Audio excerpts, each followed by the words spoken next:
नमस्कार विद्यार्थियों। मैं doctor PC Jat, associate professor political science, government college Kotputli.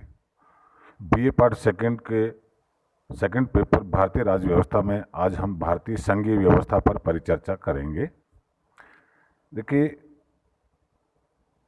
केंद्रीय सरकार व राज्य सरकारों के बीच संबंधों के आधार पर दो तरह की शासन व्यवस्थाएं होती हैं। इसमें एक शासन व्यवस्था संघीय शासन व्यवस्था होती है और दूसरी एकात्मक शासन व्यवस्था होती है। संघीय शासन व्यवस्था एक ऐसी शासन व्यवस्था है जिसमें दो सरकारें होती हैं तथा संविधान द्वारा केंद्र व राज्यों के बीच शक्तियों का बंटवारा होता है। तो संघीय व्यवस्था में हम ये देख रहे हैं कि जो सबसे महत्वपूर्ण बिंदु है कि केंद्र व राज्य सरकारों के बीच संविधान के तहत शक्तियों का बंटवारा होता है और उसमें दो तरह की सरकारें होती हैं। दूसरी तरफ एकात्मक शासन व्यवस्था में शक्तियों का केंद्र राष्ट्रीय सरकार या केंद्रीय सरकार होती है और संविधान द्वारा शक्तियों का बंटवारा नहीं होता। तो इन दोनों में अगर हम मुख्य रूप से अंतर अगर देखना चाहें तो सबसे महत्वपूर्ण या जो की पॉइंट है अंतर का वो ये है कि संघीय शासन व्यवस्था में संविधान के तहत शक्तियों का बंटवारा होता है, जबकि एकात्मक शासन व्यवस्था में केंद्रीय व क्षेत्रीय या स्थानीय या राज्य सरकार कह लीजिए उनके बीच संविधान के द्वारा शक्तियों का बंटवारा नहीं होता।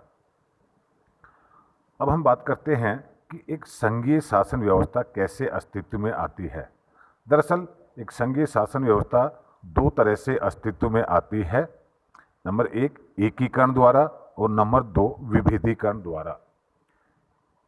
जब स्वतंत्र और संप्रभु संपन्न राज्य आपसी साझा हितों के लिए एक मजबूत संघ का निर्माण करते हैं और प्रत्येक के अस्तित्व को बनाए रखा जाता है, तो ऐसी व्यवस्था एकीकरण पर आधारित व्यवस्था होती है। उदाहरण के लिए अमेरिका की जो संघीय व्यवस्था है वो 50 संप्रभु संपन्न राज्यों के बीच आपसी समझौते के परिणाम स्वरूप अस्तित्व में आई और आज वहाँ की जो संघीय व्यवस्था है उसमें केंद्र राज्यों की सीमाओं में परिवर्तन नहीं कर सकता और ना ही राज्यों को संघ से अलग होने का अधिकार है। इसलिए अमेरिका की संघीय व्यवस्था को अविनाशी राज्यों का अविनाशी संघ कहा जाता है। दूसरा जो आधार है संघीय व्यवस्था के अस्तित्व में आने का वो है विभेदीकरण। विभेदीकरण में बड़ा एकीकृत राज्य प्रशासनिक व सामाजिक सांस्कृतिक विविधता के कारण संघ में परिवर्तित हो जाता है, जहां राज्यों को स्वायत्तता होती है। उदाहरण के लिए भारत जो संघ है वो अमेरिका की तरह का संघ नहीं है, अर्थात भारतीय संघ संप्रभु संपन्न राज्यों के बीच आपसी समझौते के परिणाम स्वरूप अस्तित्व में नहीं आकर के एक बड़े राज्य को संघ में परिवर्तित किया गया है। अब हम चर्चा करेंगे कि भारतीय संघवाद की क्या विशेषताएं हैं। देखिए, भारतीय संघवाद की जो विशेषताएं हैं उनमें हम 5-6 महत्वपूर्ण बिंदु हैं जिन पर परिचर्चा करेंगे। सबसे पहले लिखित संविधान। देखिए, भारत का संविधान लिखित है और एक संघीय शासन व्यवस्था में शक्तियों का बंटवारा संविधान के तहत किया जाता है, इसलिए एक संघीय शासन व्यवस्था में संविधान का लिखित होना अनिवार्य है। दूसरी भारतीय संघ की विशेषता है दो सरकारें। एक संघीय शासन व्यवस्था में दो सरकारें होती हैं, केंद्र सरकारें और राज्य सरकारें। यद्यपि दो सरकारें एकात्मक शासन व्यवस्था में भी हो सकती हैं, लेकिन संघीय शासन व्यवस्था में शक्तियों का स्रोत संविधान होता है, जबकि एकात्मक शासन व्यवस्था में दो सरकारें होने की स्थिति में केंद्र सरकार क्षेत्रीय या राज्य सरकारों की शक्तियों का स्रोत होते हैं। तीसरी सबसे महत्वपूर्ण बात एक संघीय शासन व्यवस्था की वो होती है शक्तियों का विभाजन। भारत में भी केंद्र और राज्यों के बीच संविधान के द्वारा शक्तियों का विभाजन किया गया है और विषयों को 3 सूची में बांटा गया है: संघ सूची, राज्य सूची और समवर्ती सूची। संघ सूची में केंद्र सरकार को कानून बनाने का अधिकार है, राज्य सूची में राज्य सरकारों को और समवर्ती सूची में केंद्र व राज्य दोनों को कानून बनाने का अधिकार है। नंबर 4 है संविधान की सर्वोच्चता। एक संघीय शासन व्यवस्था में केंद्र व राज्यों के बीच विवाद होने पर संविधान की सर्वोच्चता को माना जाता है और भारत में संविधान की सर्वोच्चता को स्वीकार किया गया है। 5वीं एक विशेषता है कठोर संविधान। देखिए, किसी संविधान के कठोर या लचीला होने का आधार है उसकी संशोधन की प्रक्रिया, और भारतीय संविधान में 3 तरह से संशोधन किया जा सकता है: साधारण बहुमत द्वारा, दूसरा विशेष बहुमत द्वारा और तीसरा विशेष बहुमत व आधे से अधिक राज्यों के अनुसमर्थन से। क्योंकि संघीय व्यवस्था या राज्यों के हितों से जुड़े प्रावधानों के संशोधन के लिए तीसरी प्रक्रिया को अपनाया गया है, जिसमें संशोधन के लिए विशेष बहुमत व आधे से अधिक राज्यों का समर्थन जरूरी है। इसलिए भारतीय संविधान को एक कठोर संविधान की श्रेणी में भी रखा जा सकता है।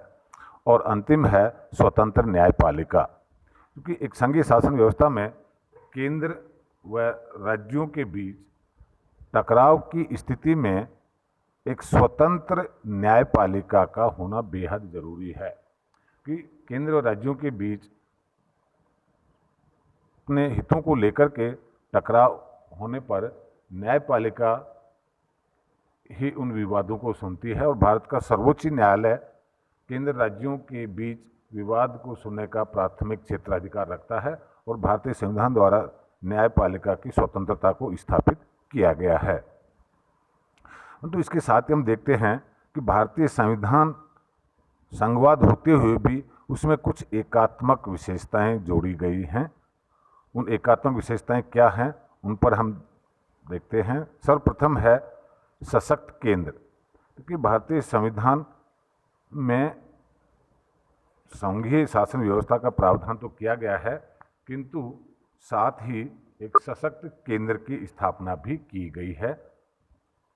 उसका मुख्य कारण ये रहा है कि चूंकि भारत एक विविधतापूर्ण राष्ट्र है और अपने अस्तित्व को बनाए रखने के लिए प्रतिकूल परिस्थितियों में संघ को विशेष शक्तियां दी गई हैं।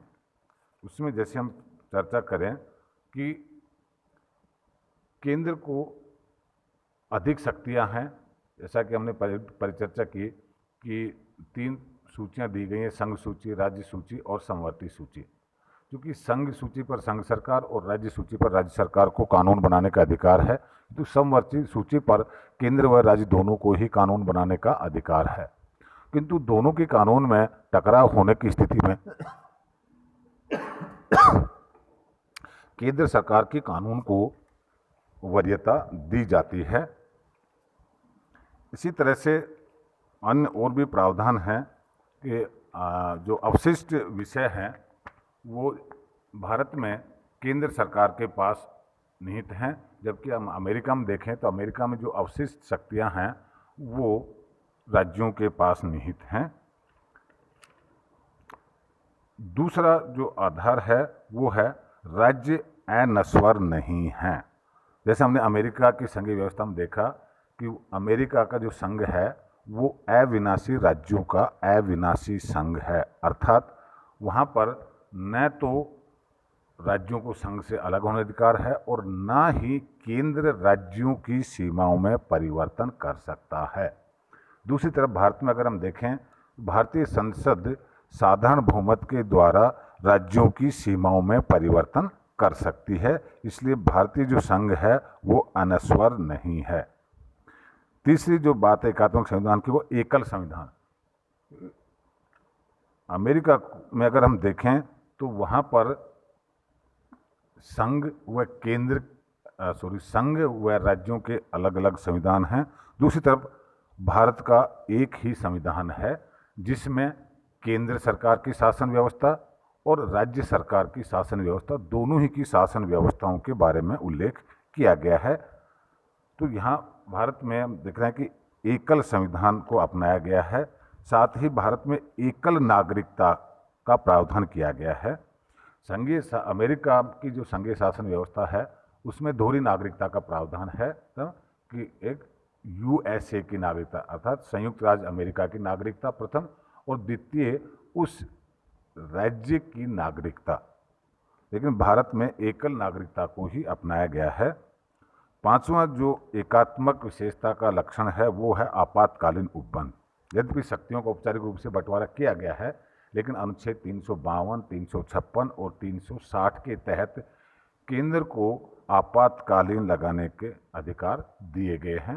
अनुच्छेद 352 के तहत बाह्य सुरक्षा और आक्रमण की स्थिति में आपातकाल लगाया जा सकता है। अनुच्छेद 356 के तहत कि यदि किसी राज्य की सरकार संवैधानिक प्रावधानों के अनुसार नहीं चल रही है तो वहाँ पर राज्यपाल राष्ट्रपति शासन लागू किया जा सकता है। और अनुच्छेद 360 के तहत वित्तीय आपातकाल का प्रावधान किया गया है।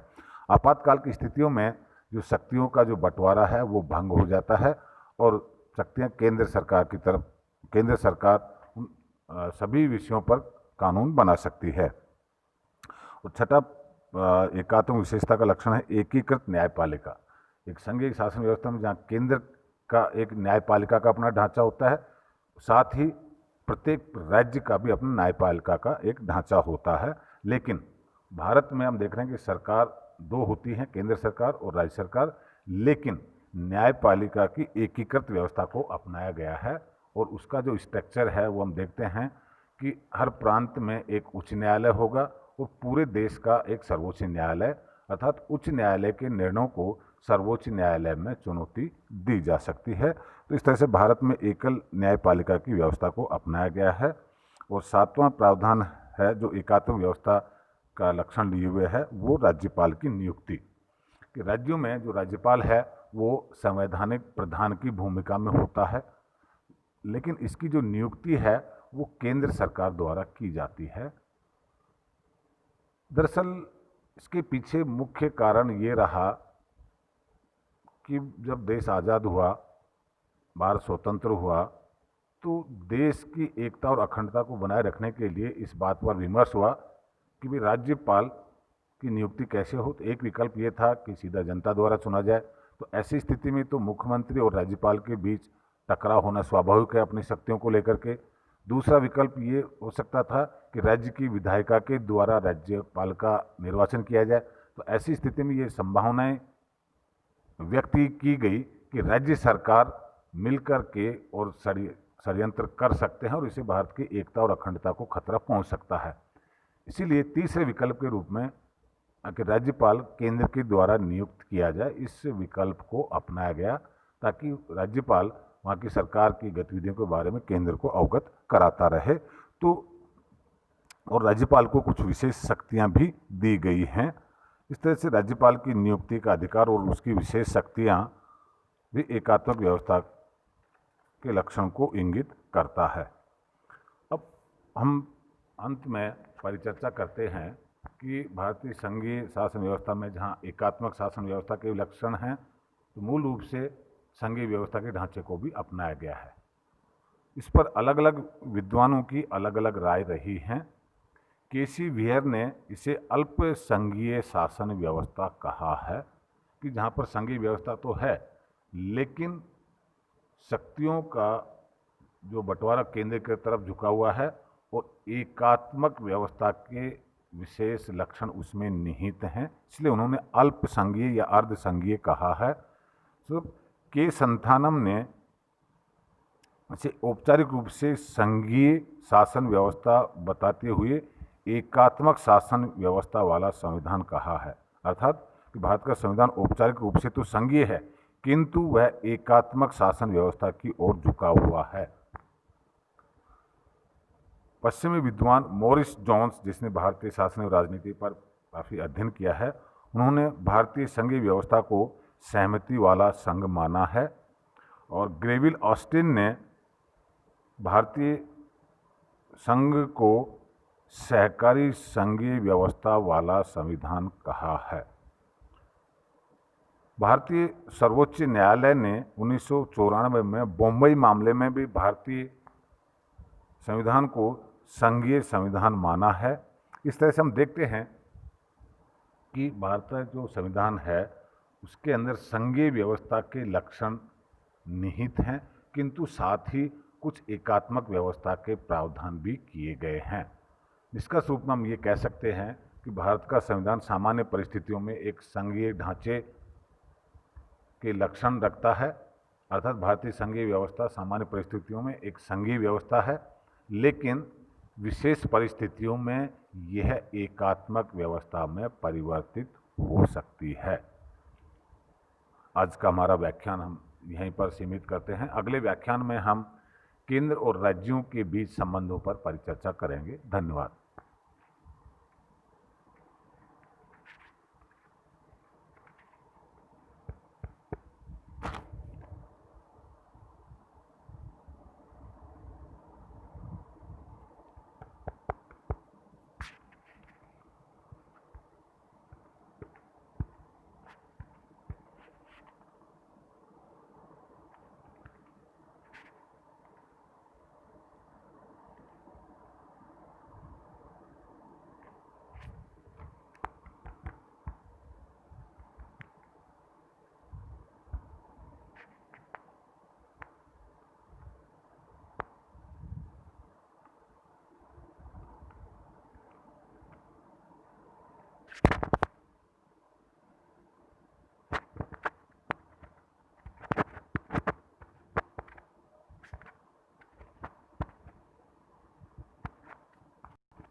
नमस्कार विद्यार्थियों।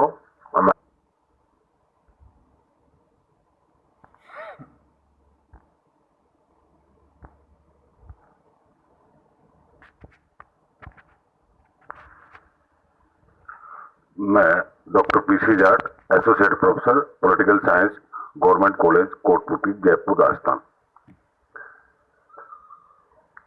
कोविड-19 के चलते राज्य सरकार के द्वारा